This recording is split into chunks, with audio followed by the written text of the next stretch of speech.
Ambassador Tae-hyun stood in the waiting chamber outside the council hall, his hands clasped behind his back. Through the massive window, he could see the capital city of Nexus Prime stretching across the horizon. Buildings of crystal and metal reached toward the purple sky. Ships moved between them like schools of fish. 15 years ago, seeing this would have filled him with wonder. Today, it only made him tired. "Ambassador, they're ready for you," said Dr. Hana Kim, walking up beside him. She carried a data tablet close to her chest. Her face looked worried. Tae nodded. "Do you have the updated numbers?" "Yes, 14 colonies now. The last transmission from New Seoul came in this morning. Then nothing." Hana's voice was quiet. "That's 127,000 people, Tae. 127,000. Tae closed his eyes for a moment. His daughter Minji had been on the 4th colony to go silent. That was 5 months ago. He still checked his messages every morning, hoping for a mistake, hoping she would call. She never did. "Let's go," he said. The doors to the council hall opened with a soft hiss. The chamber was enormous, shaped like a bowl with seats rising up on all sides. Representatives from 47 different species sat in their designated sections. Some looked like humans. Others were very different. The Draxians sat in the highest seats, their gray skin and forearms marking them as one of the oldest council members. They had been part of the galactic government for 4,000 years. Humans had been members for only 15 years. They sat in the lower sections, the place for junior members. Captain Yoon-jae was already at the human section, standing at attention in his dark blue uniform. He gave Tae a small nod as they entered. Yoon had been Tae's security chief for 7 years. He was a quiet man who rarely smiled, but Tae trusted him completely. At the center of the chamber sat High Arbiter Solm. He was old, even by galactic standards. His species lived for thousands of years, and Solm had led the council for 6 centuries. His skin had a golden color, and his eyes were completely black. When he spoke, everyone listened. "The council recognizes Ambassador Tae-hyun of the United Terran Systems," Solm said. His voice echoed through the chamber. Tae walked to the speaking platform in the center. He placed his data tablet on the podium and looked up at the assembled council. "Honorable Arbiter, members of the council, I come before you today to request immediate action. 14 human colonies on the frontier have ceased all communication in the past 6 months. We have sent investigation teams to 3 of these colonies. What we found," Tae paused, steadying his voice. "What we found were ruins, buildings destroyed, agricultural equipment burned, and no survivors." A murmur went through the chamber. Some council members leaned forward with interest. Others looked bored. Councillor Vextar of the Draxian Empire raised one of his 4 hands. "Ambassador, the frontier is a dangerous place. Pirates and raiders are common. Surely your colonies were simply unprepared for the realities of space." Tae felt anger flash through him, but kept his face calm. "Councillor, these were not random pirate attacks. The destruction follows a pattern. Each colony was systematically destroyed. Our investigation teams found evidence of military-grade weapons. Weapons that pirates do not possess." He activated his tablet, and holographic images appeared above the podium. They showed the remains of buildings, burned fields, and damaged equipment. The council watched in silence. "Furthermore," Tae continued, "we have recovered data from security systems that survived the attacks. I would like the council to see this footage." The hologram changed. It showed a peaceful colony world, fields of crops swaying in the wind. Then ships appeared in the sky.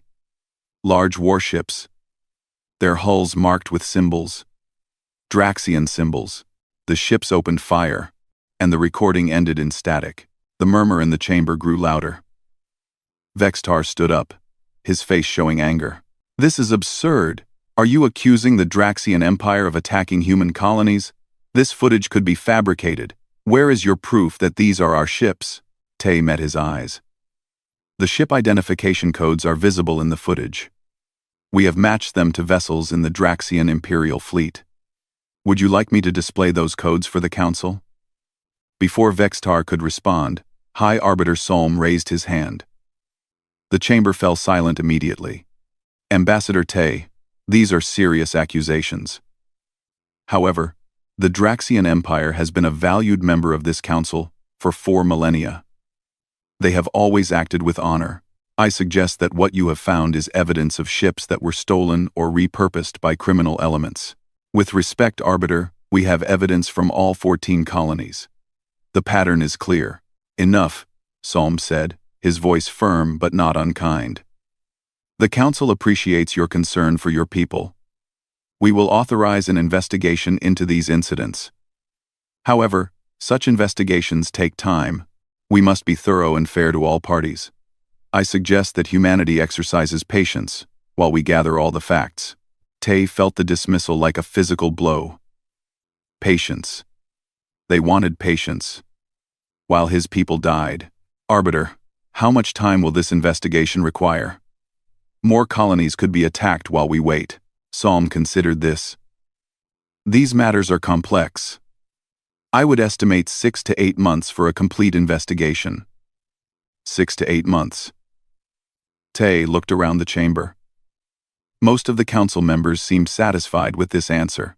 Some were already checking their own data tablets, moving on to other business. To them, this was just another item on the agenda. Human lives were not important enough to rush. I see, Tay said quietly.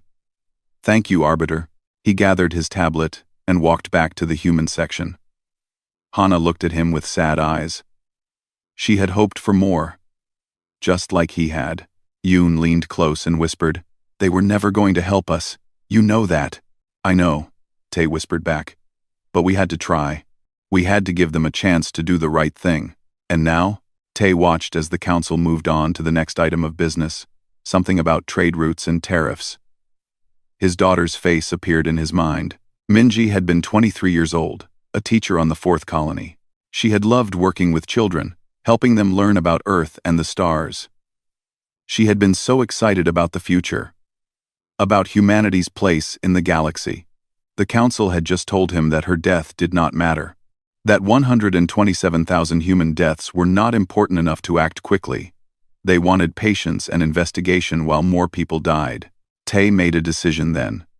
It was not a decision he wanted to make. It was not a decision he had ever thought he would make. But watching the council dismiss human lives so easily, he realized that there was only one option left. Now, Tay said to Yoon, his voice barely audible, "We do what we came here to do. Activate the contingency plan. Send the message to Earth Fleet Command. Tell them it's time." Yoon nodded once. He understood. They both understood what would come next. The galaxy was about to learn something it had forgotten. Over 800 years of peace, humanity remembered how to fight wars. The council chamber was filled to capacity, every seat was occupied, and additional observers stood in the back sections. Word had spread that today's session would address the human colony situation. Some came out of curiosity. Others came because they had their own concerns about how the council handled disputes. The gallery above was packed with news reporters from dozens of species, their recording equipment pointed at the speaking platform. Tay walked into the chamber with Hana and Yoon beside him. He wore his formal diplomatic robes, dark blue with the Earth insignia on his chest. He had slept well the previous night. Better than he had in months. The decision was made. There was no more doubt, no more hoping the council would change. Only action remained. They took their seats in the human section. Tay noticed Councillor Vex Tar watching him from the Draxian seats. The Draxian wore what passed for a smile on his face. He thought he had won. He thought today would see humanity fold and accept whatever terms the council offered. High Arbiter Solm entered through his private door, and the chamber fell silent. He settled into his seat and activated his speaking device. This emergency session of the Galactic Council is now in order. Today we address the matter of human colonies in disputed frontier territories. Ambassador Tay, please approach. Tay stood and walked to the speaking platform. He placed his tablet on the podium, but did not activate it yet. He looked around the chamber. Meeting the eyes of different council members, he saw curiosity, indifference, and in some cases, pity. They all thought they knew how this would end. Before we proceed, Soam said, I want to acknowledge the difficult position humanity finds itself in. Frontier life is dangerous, and the Council regrets the loss of life that has occurred. However, we must think of the greater good and the stability of our galactic community. To that end, the Council has prepared a resolution that we believe serves all parties. A document appeared in holographic form above the chamber. Tay did not look at it. He already knew what it said. Soam continued. This resolution calls for the voluntary relocation of human colonies from regions claimed as historical Draxian territory. The Council will provide transport assistance and help establish new colonies in more secure areas. In return, humanity agrees to recognize Draxian resource rights in the affected regions. This compromise prevents future conflict and ensures the safety of human colonists. In other words, Vextar said, standing, humanity withdraws from where it does not belong. The Draxian Empire has been mining these regions for thousands of years. Your colonies were built on our ancient territories without proper authorization. Tay finally looked at the document. It was exactly as he had predicted. The Council was asking humanity to abandon 14 colony worlds and give up all the chromium reserves beneath them. They called it a compromise. They called it voluntary. But everyone in the chamber knew it was an ultimatum. Ambassador Tay, Soam said, humanity has 48 hours to review this resolution and provide a response. We hope you will see the wisdom in accepting these terms. Fighting over resources when space is infinite serves no one. This was the moment. Tay took a breath and activated his tablet. The prepared speech appeared, words he had written and rewritten a dozen times. Then he swiped it away. He did not need it. What needed to be said came from deeper than words on a screen. High Arbiter, members of the Council, I thank you for this resolution, Tay said, his voice calm and clear. It makes many things clear that were previously unclear. It confirms what we suspected. It proves what we feared. And it gives me the opportunity to do something that I hoped would never be necessary. He saw confusion on some faces. Soam leaned forward slightly. Let me tell you about the fourth colony that went silent, Tay continued. It was called New Hope, population 8,000. Most of them were farmers. They grew food, not just for themselves, but for 6 other colonies. They had schools and parks. They had families. One of those families was the Park family. Min Park was a teacher. Her husband Jinho was an engineer. They had a daughter named Minji. She was 23 years old and loved her students. Tay paused. Minji was my daughter. The chamber was completely silent now. Every eye was on him. When New Hope went silent, I waited for news. I checked every report. I sent messages. I prayed to gods I do not even believe in. Then our investigation team arrived. They found ruins. They found evidence of orbital bombardment. They found Draxian weapon signatures. What they did not find was survivors. All 8,000 people were dead, including my daughter. He activated his tablet and images appeared above the chamber. Colony after colony. Destroyed buildings, burned fields. And names. Thousands of names, scrolling past. These are the 127,000 people who died while the Council investigated. While you discussed and debated and called for patience. Each of these names is a person. A life, someone's child or parent or friend. The Council has decided that these lives do not matter as much as Draxian resource claims. That human colonists are acceptable losses to maintain your galactic stability. Vextar stood angrily. You dare to... Sit down, Tay said, his voice sharp. I am speaking. The shock on Vextar's face was almost satisfying. No one spoke to Council members this way. But Tay was past caring about protocol. I have new evidence to present, Tay continued. He activated another file. And the Council's own documents appeared. The sealed communications. The authorization for necessary measures. The discussion of resource reallocation. These are your own words, your own decisions. The Council knew the Draxian Empire was targeting human colonies. You knew civilians were dying, and you authorized it because it was convenient. Because we are new and weak, and do not matter to you. The chamber erupted in noise. Council members shouted denials. Reporters recorded everything. Psalm tried to restore order. But Tay's voice cut through the chaos. You gave us two choices. Accept your resolution and abandon our people, or refuse and face isolation. But you forgot something. You forgot that humanity has a third choice. He turned to face Psalm directly. High Arbiter, members of the Council, I reject your resolution. I reject your authority over human lives.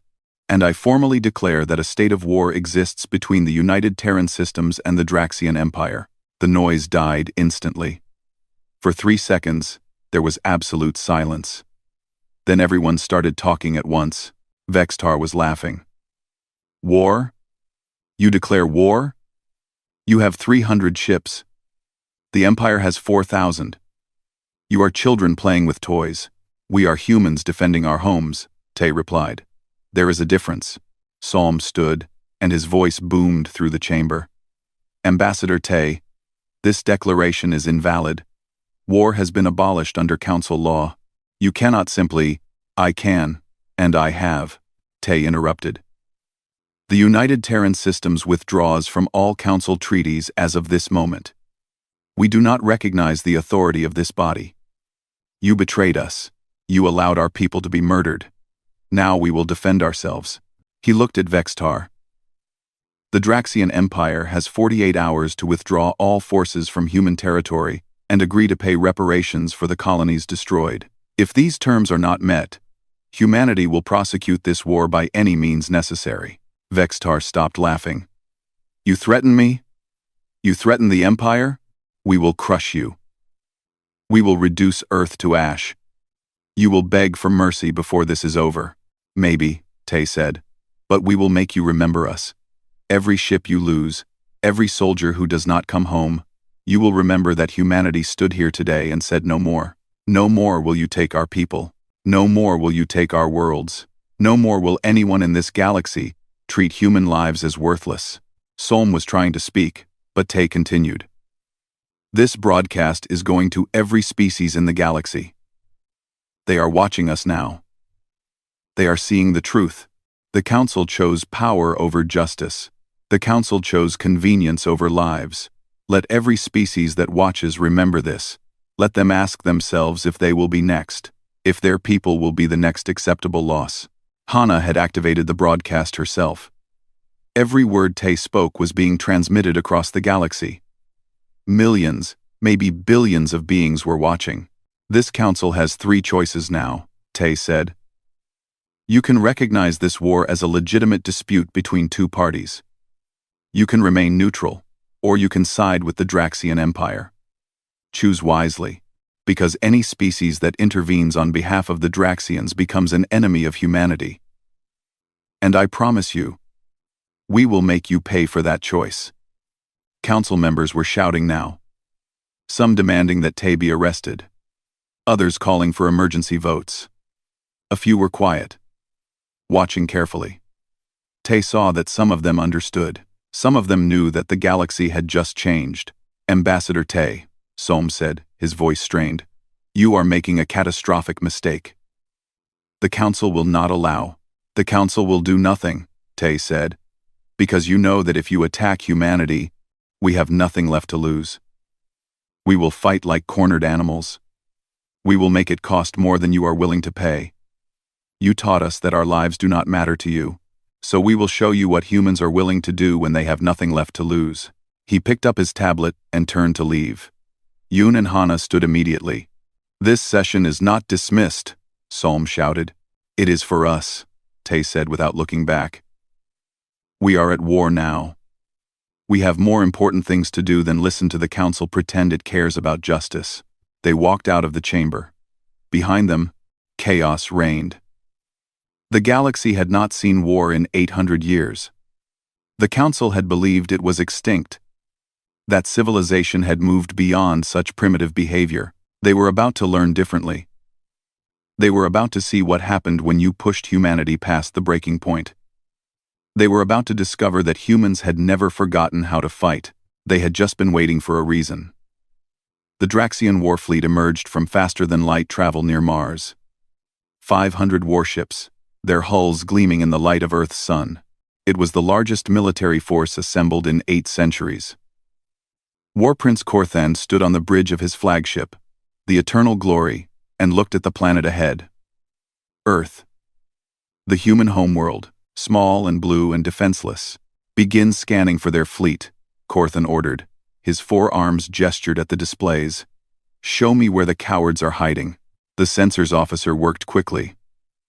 My prince, I detect automated defense platforms around Mars and Earth. But no warships. No capital ships at all, Korthan laughed. They ran. The humans declared war and then fled from their own homeworld. Pathetic. Should we destroy the defense platforms? His weapons officer asked. Not yet. I want them to watch. Send a message to Earth. Tell them they have 1 hour to surrender. Tell them that War Prince Korthan offers them mercy if they submit now. If they refuse, we will burn their cities one by one until they beg for death. The message was sent. They waited. The human defense platforms remained silent. No reply came from Earth. Korthan smiled. They are too terrified to even respond. Begin the advance. We will show the galaxy what happens to species who forget their place. The Draxian fleet moved forward, entering the space between Mars and Earth. It was a standard formation, one that had been used successfully for thousands of years. The largest ships at the front, protected by shields. Smaller ships on the flanks, support vessels in the rear. Every Draxian officer learned this formation in their first year of training. That was when the trap sprung. The space around the fleet suddenly filled with objects. Thousands of them. Small metal spheres, each no bigger than a human head. They had been floating dormant, painted black to avoid detection. The Draxian sensors had dismissed them as space debris. They were not debris. Contact! The sensors officer screamed. Multiple objects approaching at high speed. They're accelerating. The spheres activated their engines and became missiles. Simple kinetic kill vehicles, accelerated to incredible speeds. No explosives, no complex technology. Just mass and velocity. Each sphere weighed 10 kilograms. Each was traveling at 30,000 meters per second. When they hit, physics did the work. The first impacts shattered the shields of 3 Draxian warships. The spheres punched through armor like it was paper. Ships began exploding as the kinetic energy released inside their hulls. More spheres arrived, thousands of them. They swarmed the fleet like angry insects. Evasive maneuvers, Korthan shouted. Return fire, but there was nothing to fire at. The spheres were too small, too fast, and there were too many. The Draxian fleet scattered, trying to escape the kill zone. In 15 minutes, they lost 47 ships. 3,000 Draxian soldiers died without seeing the enemy. Then the human fleet appeared. They did not come from ahead or behind. They came from above and below, using the Z-axis of space that most Council fleets ignored. 100 human warships dropped out of stealth mode and opened fire, but they did not fight like the Council expected. There were no neat formations. No honorable ship-to-ship combat. The humans hit hard and fast, targeting engines and life support. They used missiles that the Council had banned centuries ago. They used lasers that burned through shields designed to stop energy weapons from a different era. And they used nuclear weapons. The first nuclear missile hit the Eternal Glory's escort destroyer. The ship's shields held for half a second.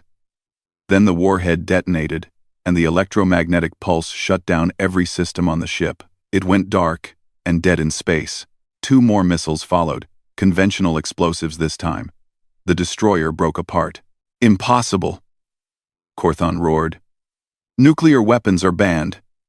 This violates every treaty. His communications officer looked terrified. My prince, the humans have withdrawn from all treaties. They are not bound by Council law anymore. The human fleet was not trying to destroy the Draxian ships.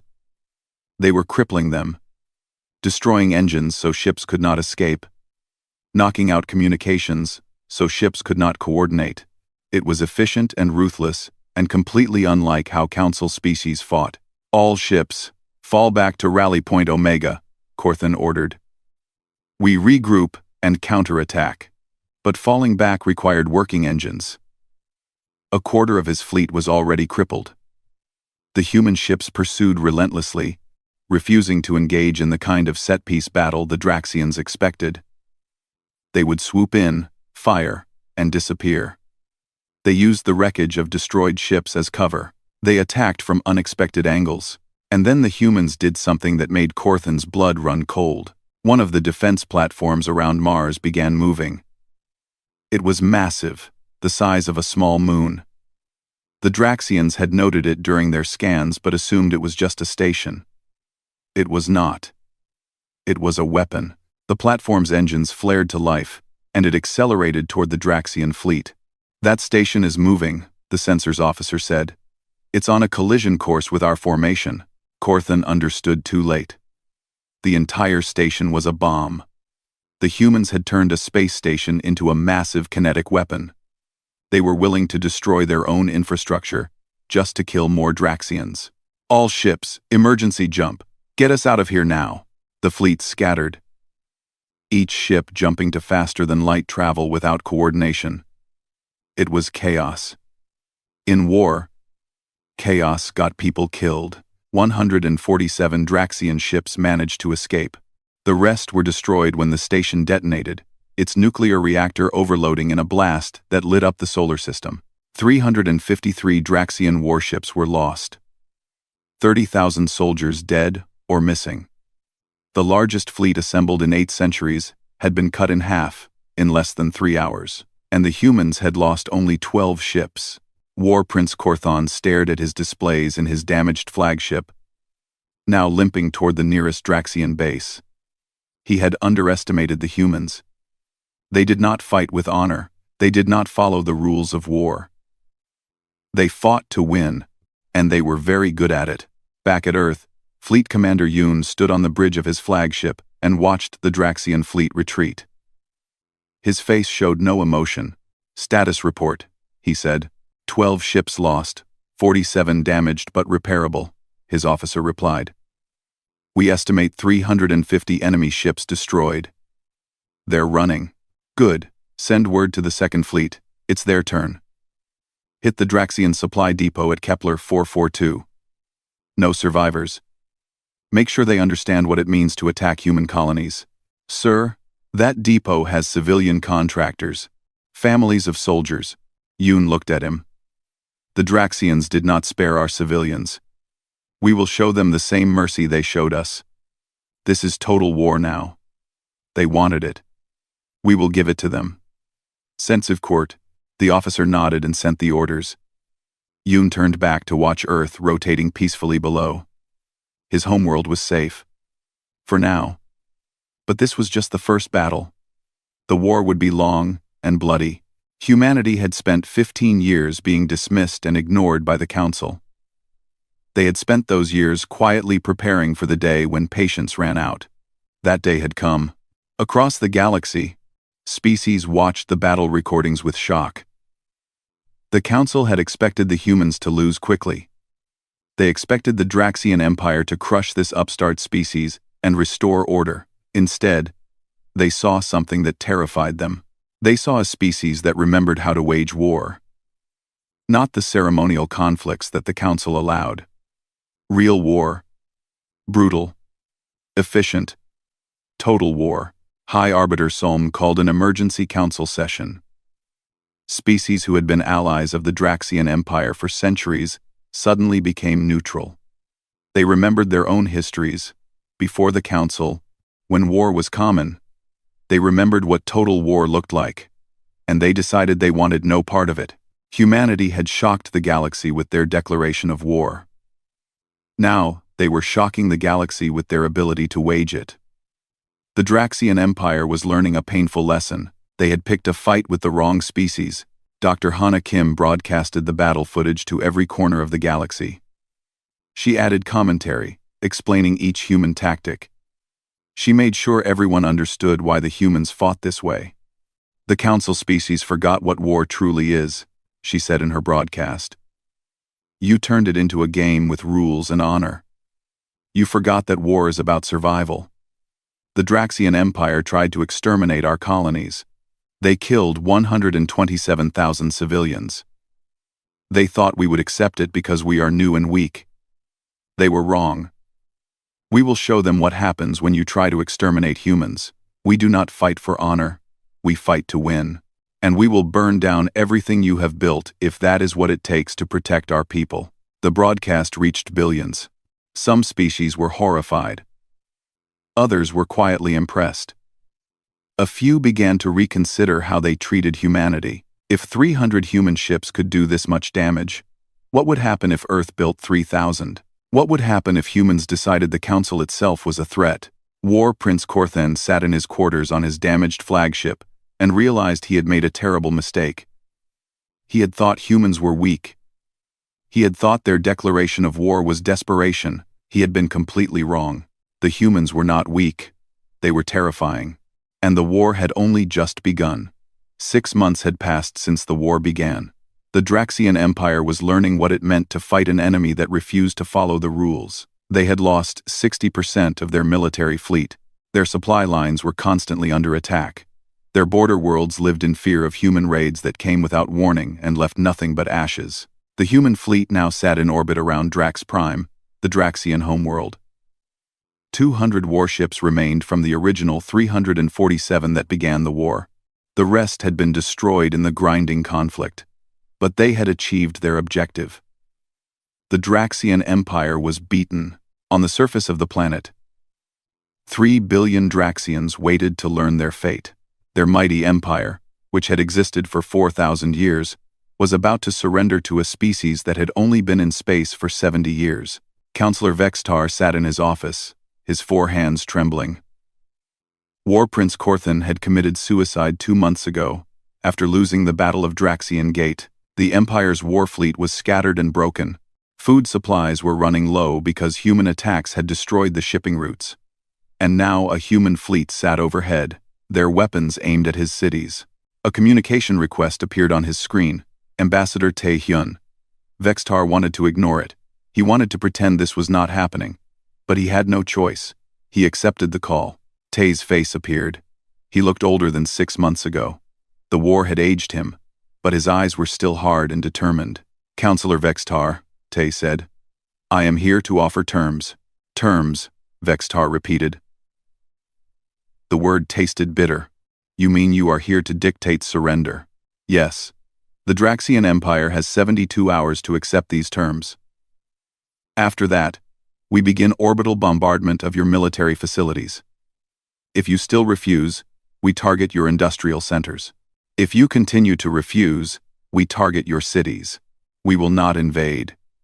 We will simply make your world unlivable until you comply. Vextar felt rage and humiliation mix inside him. You would murder billions? You murdered 127,000 of ours, Tae replied. But I am not like you, Counselor. I do not want to kill civilians. That is why I am offering terms. Agree to them. And no more Draxian blood needs to be spilled. What are these terms? Tae sent a document. Vextar read it with growing despair. The Draxian Empire would recognize all human colony territories. They would pay reparations for every life lost, every colony destroyed. They would hand over the military officers who ordered the attacks for trial. They would reduce their fleet to defensive levels only. And they would formally apologize to humanity in front of the entire Galactic Council. This is impossible, Vextar said. The Empire will never agree to this. Then the Empire will burn. Your choice, Counselor. Sign the treaty, or watch your world die. The communication ended. Vextar sat in silence for a long time. Then he called a meeting of the Draxian High Council. They argued for 2 days. Some wanted to fight to the last. Others saw that continuing was suicide. In the end, survival won over pride. Vextar signed the treaty. The news spread across the galaxy instantly. The Draxian Empire, one of the Council's oldest and most powerful members, had surrendered. Humanity had won. A species that had been in the Council for only 15 years had defeated an empire that had existed for 4,000. The Council called another emergency session. Every species attended. They wanted to know what would happen next. Would humans attack other Council members? Would they try to take over? The galaxy watched nervously as Ambassador Tay returned to the Council chamber. He walked to the speaking platform, just as he had 6 months ago. But the atmosphere was completely different now. No one dismissed him. No one ignored him. Every eye was fixed on him with a mix of respect and fear. High Arbiter Solm spoke first. Ambassador Tay, the war is over. The Draxian Empire has agreed to your terms. What are humanity's intentions now? Tay was quiet for a moment. Then he spoke, his voice carrying through the chamber. 6 months ago, I stood here and declared war. I did so because the Council failed us. You allowed our people to be murdered because it was convenient. You chose the powerful over the weak. You chose order over justice. I told you then that we would make you remember us. I believe we have succeeded. Murmurs went through the chamber. Tay continued, but we did not want this. We did not want to become warriors. We did not want to learn how to wage total war. You forced us to become something we had tried to leave behind. Earth's history is filled with wars. Terrible wars that killed millions. When we reached the stars, we hoped we were done with that. We hoped the galaxy would be better. You proved us wrong. He looked directly at Solm. The Council is broken. Not because we broke it, because it was always broken. It protects the powerful and ignores the weak. It maintains order through fear and convenience, not through justice. This war happened because the Council allowed it to happen, and it will happen again if nothing changes. What do you propose? Solm asked carefully. New laws, new protections. Every species in the Council, no matter how new or small, must be protected equally. Attacks on colonies must be treated as acts of war, not as regional disputes. Resources cannot be stolen simply because one species is older or stronger. And most importantly, the Council must have the courage to act when its members commit crimes. You knew what the Draxian Empire was doing. You did nothing. That must never happen again. 1. Several Council members nodded. Others looked uncomfortable. Tay was demanding they change 8 centuries of tradition.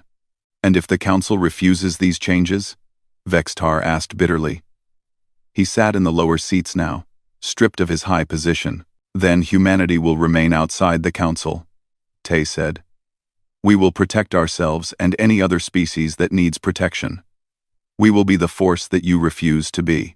And gradually, the Council will become irrelevant, because no one will trust it to keep them safe. Solm considered this. He was old, even by his species' standards. He had seen the rise and fall of civilizations. He recognized a turning point when he saw one. The Council will vote on these proposed changes, Solm said. But first I must ask, will humanity rejoin the Council if these changes are made? Tay looked at Yoon and Hana. They nodded. He turned back to Solm. Yes. We will rejoin. Not because we need the Council, but because the Council needs us. You need species who remember what justice means, who will stand up when others are oppressed, who will fight when fighting is necessary. The galaxy has been at peace for 800 years. That peace made you soft. It made you forget that sometimes peace requires strength. Sometimes justice requires force. We will be that strength. We will be that force. But only if the Council proves it deserves our trust. The vote took 3 days. In the end, 38 species voted to accept the changes. 9 voted against. The reforms passed. New protections were written into Council law. An enforcement division was created to investigate attacks on colonies. And humanity was formally invited to rejoin the Council. Not as junior members, but as full equals. Ambassador Tay accepted the invitation. But he made sure everyone understood that humanity would not forget what happened. They would not forget that they had to fight a war to be taken seriously. They would remain vigilant. They would remain strong. And if the Council ever failed again, humanity would not hesitate to act. 3 months later, Tay stood on the surface of New Hope, the colony where his daughter had died. The ruins had been cleared away. Reconstruction was beginning.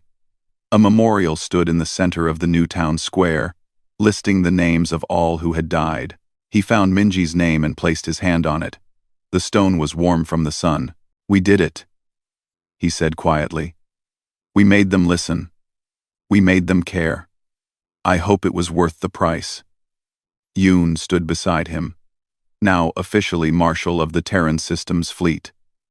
243 ships lost, 47,000 human soldiers dead, plus the civilians who were killed before the war started.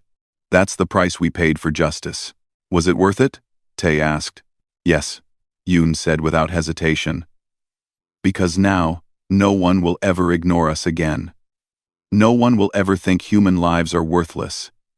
We taught the galaxy that we will defend ourselves, that we will fight for our people. That is worth any price." Hana joined them, carrying a small tree in a pot. It was from Earth. A cherry blossom. She planted it beside the memorial. "This will grow," she said. "And in a few years, it will bloom. People will sit under it and remember what happened here. They will remember that we stood up, that we said no, and they will make sure it never happens again." A young woman approached, wearing the uniform of the colonial administration. Her name tag said Ensign Suji.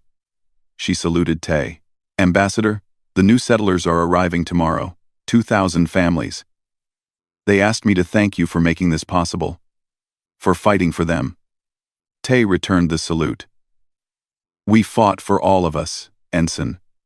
Make sure this colony thrives. Make sure the people who died here did not die for nothing." "Yes, sir, I will." She left to continue her work. Tay, Yoon, and Hana stood by the memorial as the sun set on New Hope. The colony had been destroyed, but it would rise again, stronger than before, protected by the knowledge that humanity would fight for it. Across the galaxy, other species watched humanity carefully. They had seen what humans could do when pushed to the edge. They had seen the brutality and efficiency of human warfare. Some feared them, others respected them, all of them remembered. The Draxian Empire was rebuilding, smaller and humbler than before. They would never threaten human colonies again. The Council was reformed, with new laws and new enforcement. And humanity had earned its place not through patience or pleading, but through strength and determination. The galaxy had changed. 800 years of peace had ended not because humanity wanted war, but because the Council had forgotten that peace must be protected. Justice must be defended, and sometimes, the cost of being heard is the willingness to fight. Ambassador Tay looked up at the sky as stars began to appear. Somewhere up there, the Council was in session. Earth's new representative was speaking on trade regulations or scientific cooperation or one of 1,000 mundane matters that kept the galaxy running. Humanity was part of that galaxy again, but on their own terms. And if anyone ever forgot what happened when you threatened human lives, there were monuments on 14 colony worlds to remind them. There were 243 destroyed warships floating in space as wreckage. There were songs and stories spreading across human worlds about the war they had won against impossible odds. The galaxy would never underestimate humanity again. They had learned their lesson. And Tay had kept his promise to his daughter. He had made sure her death mattered. He had made sure the galaxy remembered.